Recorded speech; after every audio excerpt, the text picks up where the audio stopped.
ليلة الجمعة 7 نوفمبر. فندق النيل الكبير في قلب القاهرة. الدور ال18. أوضة مقفولة بترباس حديد من جوه، وجواها جثة رجل أعمال معروف. مفيش كاميرات في الممرات، مفيش بصمات، ولا حتى خيط واحد يوصل لأي حد دخل الأوضة دي. الساعة 3 فجراً وصل المحقق كمال شوقي لمسرح الجريمة. بص للجثة ونقل عينه للباب اللي كان مقفول بإحكام، وقال جملة واحدة بس: يا إما القاتل فص ملح وداب، يا إما الضحية هو اللي انتحر وخلص على نفسه. وأنا متأكد إن لا ده حصل ولا ده حصل. النهاردة هنحكي قصة بوليسية غامضة بطلها تحقيق استمر 9 أيام كاملة، شارك فيه 3 محققين وطبيب شرعي وشهدة واحدة بس فضلت ساكتة ورفضت تنطق بحرف لمدة 24 ساعة. تعالوا بينا نفتح الملف. اسمه سامر وهبة، عنده 55 سنة، مستورد أجهزة طبية، وشغله متوزع ما بين القاهرة وبيروت ودبي. اتجوز مرتين، الأولى انتهت بطلاق ودي، والتانية كانت خلاص في طريقها للانفصال. ليه؟ هنعرف بعدين.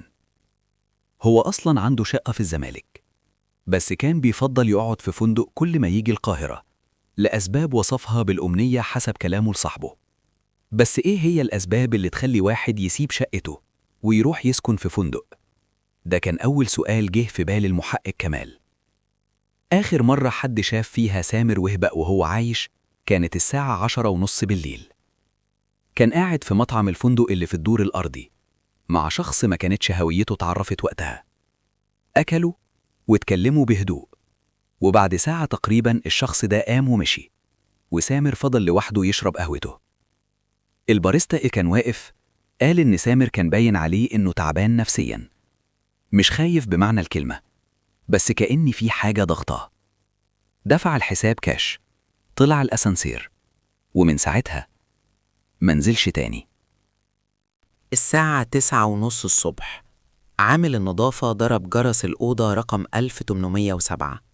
مفيش رد. ضرب الجرس تاني وبرضه مفيش فايدة.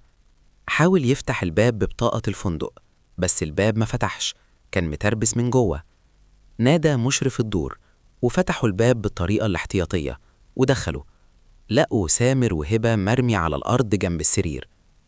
تقرير الطبيب الشرعي حدد وقت الوفاة ما بين 11 بالليل و1 الصبح. السبب الظاهري سكتة قلبية مفاجئة، بس في حاجة لفتت نظر الطبيب: زرقان خفيف في أطراف الصوابع وإفرازات غريبة في الرئة. دي مش علامات أزمة قلبية عادية، وعشان كده أخدوا عينات للتحليل. محاور التحقيق ال3: مين اللي كان موجود في الفندق الليلة دي؟ مين الراجل اللي اتعشى مع سامر؟ وليه الأوضة كانت مقفولة بالترباس من جوه؟ أول واحد معانا هو محامي الشركة.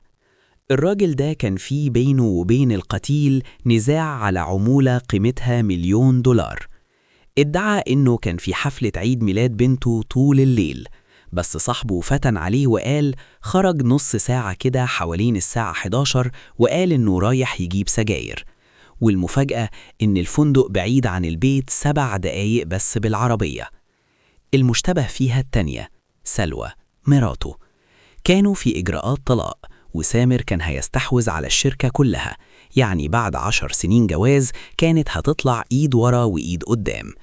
قالت إنها كانت في بيت أختها، والأخت أكدت الكلام بسرعة مريبة، كأن الكلام كان متسمع ومتحضر من قبلها.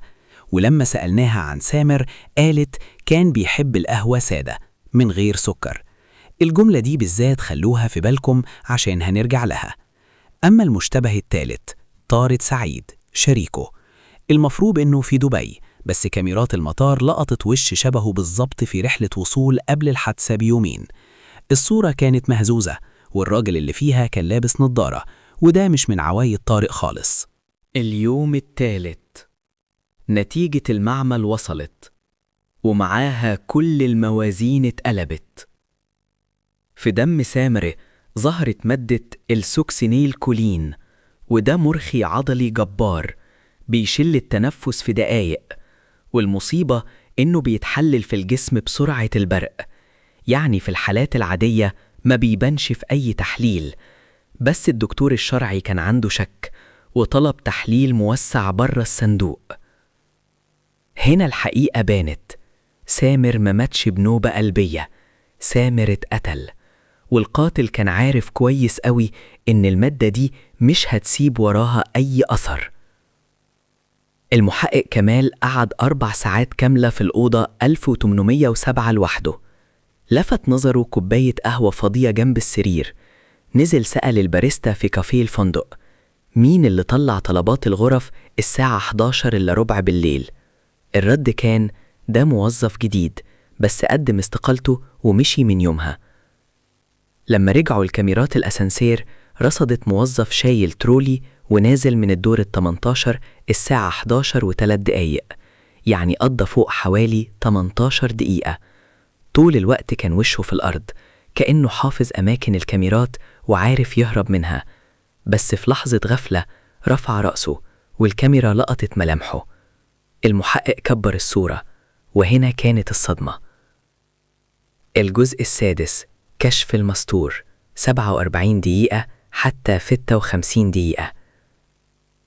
الوش اللي ظهر في الكاميرا ما طلعش موظف في الفندق، ولا طلع طارق، ولا حتى فريد. ده كان أخوه سلوى، أخوها الصغير اللي ادعت إنه كان معاها ليلة الجريمة عشان تعمل لنفسها أليباي أو حجة غياب.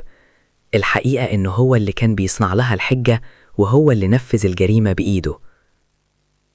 سلوى بحكم خلفيتها كصيدلانية كانت عارفة المادة دي وتأثيرها كويس، وأخوها جاب لبس الفندق من سوق البالة، دخل ووصل القهوة المسمومة، واستنى لما سامر بدأ يحس بالتأثير وخرج بالمفتاح العادي. أما ترتصي الباب أو المزلاج اللي كان مقفول من جوه فده لأن سامر هو اللي قفله بإيده كعادته قبل ما يفقد الوعي تماما. المحقق ما بلغش فورا، بعت مخبر يتواصل مع الأخ ويجرجره في الكلام، وفي وسط القعدة الأخ قال جملة واحدة كانت كفيلة تنهي الحكاية: أنا ما خدتش القرار ده من فراغ، الراجل ده كان يستاهل الموت. في الدقيقة اللي بعدها كان الكلبش في إيده، وساعة واحدة كانت كفاية عشان سلوى تلاقي نفسها في أوضة التحقيق. الخاتمة، 55 دقيقة حتى 60 دقيقة.